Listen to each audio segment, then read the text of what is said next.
Fitness besties, let's talk about hip thrust setup, form, and a couple different variations. Hip thrusts are an amazing way to grow your glutes and train them.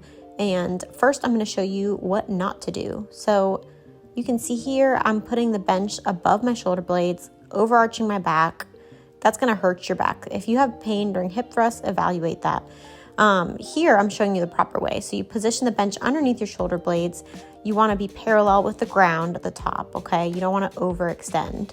So now let's add a barbell into the mix. So I highly encourage you to have some sort of cushioning with the bar because otherwise you're gonna have some gnarly bruising, but foot placement is everything for this, okay? Your shin should be vertical at the top of the rep. If your toes lift, your feet are too far forward. And if your heels come off the floor, too close. So you wanna drive through your heels, think heels down, knees pushing slightly out, squeeze glutes forward.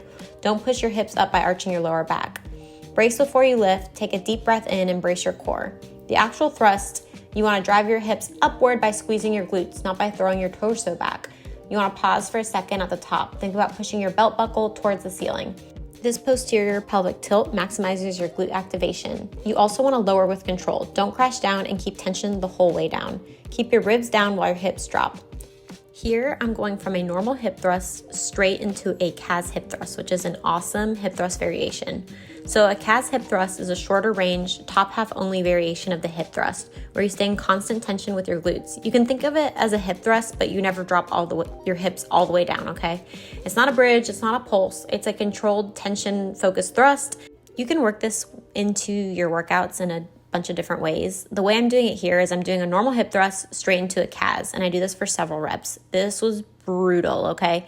But you can also do it at the end of your hip thrust sets. So like, let's say you do a set of 10 reps of hip thrust, you can go straight into Kaz until failure. This is another great variation.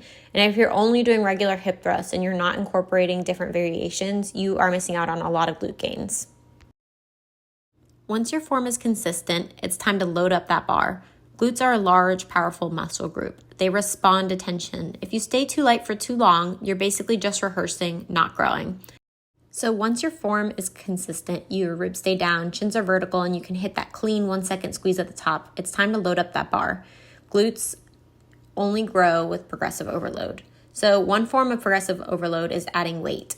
So increase in small jumps. Think 5 to 10 pounds per side when things start to feel comfortably hard. The goal isn't necessarily heavy, it's actually just challenging. Most people think about only adding weight, but that's literally only one option for progressive overload. There's a lot of other ways to overload. So adding reps is one of them. Keep the weight the same, but perform more reps with good form. That's one variation. Adding sets is another variation. So you can increase your total working sets for a movement or muscle group. You can go, for instance, from 3 to 8 to 4 to 8. More volume, more stimulus. The other way you can do it is slowing down the tempo. So here's another hip thrust variation, banded hip thrust.